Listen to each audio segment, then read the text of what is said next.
Welcome to Bite at a Time Books, where we read you your favorite classics one bite at a time.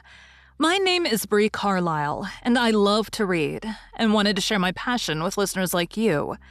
Be sure to follow the show on your favorite podcast platforms so you get all the new episodes. Or you can follow the show on YouTube, where we have playlists for all the stories. You can find us on all the social medias at Bite at a Time Books, or on our website, biteatatimebooks.com, where you can also sign up for our newsletter for more information on what we're reading and what's coming next for the podcasts. We're part of the Bite at a Time Books Productions Network. If you'd also like to hear what inspired your favorite classic author to write their novels, and what was going on in the world at the time, check out the Bite at a Time Books Behind the Story podcast, Tuesdays, wherever you listen to podcasts. Today we'll be continuing Wuthering Heights by Emily Brontë. Chapter 32. Bite 2. I was summoned to Wuthering Heights within a fortnight of your leaving us, she said, and I obeyed joyfully for Catherine's sake. My first interview with her grieved and shocked me. She had altered so much since our separation. Mr. Heathcliff did not explain his reasons for taking a new mind about my coming here. He only told me he wanted me, and he was tired of seeing Catherine. I must make the little parlor my sitting room and keep her with me. It was enough if he were obliged to see her once or twice a day. She seemed pleased at this arrangement, and by degrees I smuggled over a great number of books and other articles that had formed her amusement at the Grange, and flattered myself we should get on in tolerable comfort. The delusion did not last long. Catherine, contented at first, in a brief space grew irritable and restless. For one thing, she was forbidden to move out of the garden, and it fretted her sadly to be confined to its narrow bounds as spring drew on. For another, in following the house, I was forced to quit her frequently, and she complained of loneliness. She preferred quarreling with Joseph in the kitchen to sitting at peace in her solitude. I did not mind their skirmishes, but Hareton was often obliged to seek the kitchen also when the master wanted to have the house to himself, and though in the beginning she either left it at his approach, or quietly joined in my occupations and shunned remarking or addressing him, and though he was always as sullen and silent as possible, after a while she changed her behavior and became incapable of letting him alone, talking at him, commenting on his stupidity and idleness, expressing her wonder how he could endure the life he lived, how he could sit a whole evening staring into the fire and dozing. "He's just like a dog, is he not, Ellen?" she once observed. "Or a cart horse? He does his work, eats his food, and sleeps eternally. What a blank, dreary mind he must have. Do you ever dream, Hareton? And if you do, what is it about? But you can't speak to me." Then she looked at him, but he would neither open his mouth nor look again. "He's perhaps dreaming now," she continued. "He twitched his shoulder as Juno twitches hers. Ask him, Helen." "Mr. Hareton will ask the master to send you upstairs if you don't behave," I said. He had not only twitched his shoulder, but clenched his fist, as if tempted to use it. "I know why Hareton never speaks when I'm in the kitchen," she exclaimed on another occasion. "He's afraid I shall laugh at him. Ellen, what do you think? He began to teach himself to read once, and because I laughed, he burned his books and dropped it. Was he not a fool?" "Were you not naughty?" I said. "Answer me that." "Perhaps I was," she went on, "but I did not expect him to be so silly. Hareton, if I gave you a book, would you take it now? I'll try." She placed one she had been perusing on his hand. He flung it off and muttered if she did not give over, he would break her neck. "Well, I shall put it here," she said, "in the table drawer, and I'm going to bed." Then she whispered me to watch whether he touched it and departed. But he would not come near it. And so I informed her in the morning, to her great disappointment. I saw she was sorry for his persevering sulkiness and indolence. Her conscience reproved her for frightening him off and proving himself. She had done it effectually. But her ingenuity was at work to remedy the injury, while I ironed or pursued other such stationary employments as I could not well do in the parlor. She would bring some pleasant volume and read it aloud to me. When Hareton was there, she generally paused in an interesting part and left the book lying about. That she did repeatedly, But he was as obstinate as a mule. And instead of snatching at her bait, in wet weather he took to smoking with Joseph, and they sat like automatons, one on each side of the fire, the elder happily too deaf to understand her wicked nonsense, as he would have called it, the younger doing his best to seem to disregard it. On fine evenings, the latter followed his shooting expectations, and Catherine yawned and sighed and teased me to talk to her, and ran off into the court or garden the moment I began, and as a last resource, cried and said she was tired of living. Her life was useless. Mr. Heathcliff, who grew more and more disinclined to society, had almost banished Earnshaw from his apartment.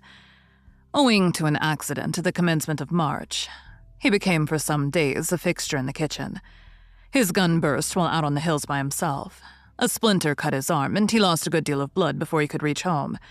The consequence was that, perforce, he was condemned to the fireside and tranquility till he made it up again.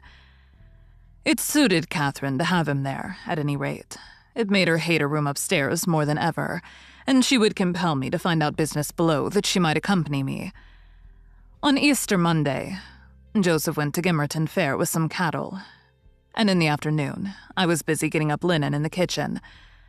Earnshaw sat, morose as usual, at the chimney corner, and my little mistress was beguiling an idle hour with drawing pictures on the window panes, varying her amusement by smothered bursts of songs and whispered ejaculations and quick glances of annoyance and impatience in the direction of her cousin, who steadfastly smoked and looked into the grate. At a notice that I could do with her no longer intercepting my light, she removed to the hearthstone. I bestowed little attention on her proceedings, but presently I heard her begin. "I've found out, Hareton, that I'm glad, that I should like you to be my cousin now, if you had not grown so cross to me and so rough." Hareton returned no answer. Hareton, do you hear?" she continued. "Get off with ye," he growled with uncompromising gruffness. "Let me take that pipe," she said, cautiously advancing her hand and abstracting it from his mouth. Before he could attempt to recover it, it was broken and behind the fire. He swore at her and seized another. "Stop," she cried. "You must listen to me first, and I can't speak while those clouds are floating in my face." "Will you go to the devil?" he exclaimed ferociously, "and let me be." "No," she persisted. "I won't. I can't tell what to do to make you talk to me, and you're determined not to understand. When I call you stupid, I don't mean anything. I don't mean that I despise you. Come, you shall take notice of me, Hareton. You are my cousin, and you shall own me." "I shall have naught to do with you and your mucky pride and your damned mocking tricks," he answered. "I'll go to hell body and soul before I look sideways after you again. Side out of the gate now this minute." Catherine frowned and retreated to the window seat, chewing her lip and endeavoring, by humming an eccentric tune, to conceal a growing tendency to sob. "You should be friends with your cousin, Mr. Hareton," I interrupted, "since she repents of her sauciness. It would do you a great deal of good. It would make you another man to have her for a companion." "A companion," he cried, "when she hates me and does not think me fit to wipe her shoon. Nay, if it made me a king, I'd not be scorned for seeking her goodwill any more." "It is not I who hate you. It is you who hate me," wept Cathy, no longer disguising her trouble. "You hate me as much as Mr. Heathcliff does, and more." "You're a damned liar," began Earnshaw. "Why, I've made him angry by taking your part than 100 times. And that when you sneered at and despised me and go on plaguing me, and I'll step in yonder and say you worried me out of the kitchen." "I didn't know you took my part," she answered, drying her eyes. "And I was miserable and bitter at everybody. But now I thank you. I beg you to forgive me. What can I do besides?" She returned to the hearth and frankly extended her hand. He blackened and scowled like a thundercloud, and kept his fists resolutely clenched, and his gaze fixed on the ground. Catherine, by instinct, must have divined it was obdurately perversity and not dislike that prompted this dogged conduct, for after remaining an instant undecided, she stooped and impressed on his cheek a gentle kiss. The little rogue thought I had not seen her, and drawing back, she took her former station by the window quite demurely. I shook my head reprovingly, and then she blushed and whispered, "Well, what should I have done, Ellen? He wouldn't shake hands, and he wouldn't look. I must show him some way that I like him, that I want to be friends." Whether the kiss convinced Hareton, I cannot tell. He was very careful, for some minutes, that his face should not be seen. And when he did raise it, he was sadly puzzled where to turn his eyes. Catherine employed herself in wrapping a handsome book neatly in white paper, and having tied it with a bit of ribbon and addressed it to Mr. Hareton Earnshaw, she desired me to be her ambassadress and convey the present to its destined recipient. "And tell him, if he'll take it, I'll come and teach him to read it right," she said. "And if he refuse it, I'll go upstairs and never tease him again." I carried it and repeated the message, anxiously watched by my employer. Hareton would not open his fingers, so I laid it on his knee. He did not strike it off either. I returned to my work. Catherine leaned her head and arms on the table till she heard the slight rustle of the covering being removed. Then she stole away and quietly seated herself beside her cousin. He trembled, and his face glowed. All his rudeness and all his surly harshness had deserted him. He could not summon courage at first to utter a syllable in reply to her questioning look, and her murmured petition. "Say you forgive me, Hareton. Do. You can make me so happy by speaking that little word." He muttered something inaudible. "And you'll be my friend?" added Catherine interrogatively. "Nay, you'll be ashamed of me every day of your life," he answered. "And the more ashamed, the more you know me, and I cannot bide it." "So you won't be my friend?" she said, smiling as sweet as honey and creeping close up. I overheard no further distinguishable talk, but on looking round again, I perceived two such radiant countenances bent over the page of the accepted book that I did not doubt the treaty had been ratified on both sides, and the enemies were, thenceforth, sworn allies. The work they studied was full of costly pictures, and those in their position had charm enough to keep them unmoved till Joseph came home.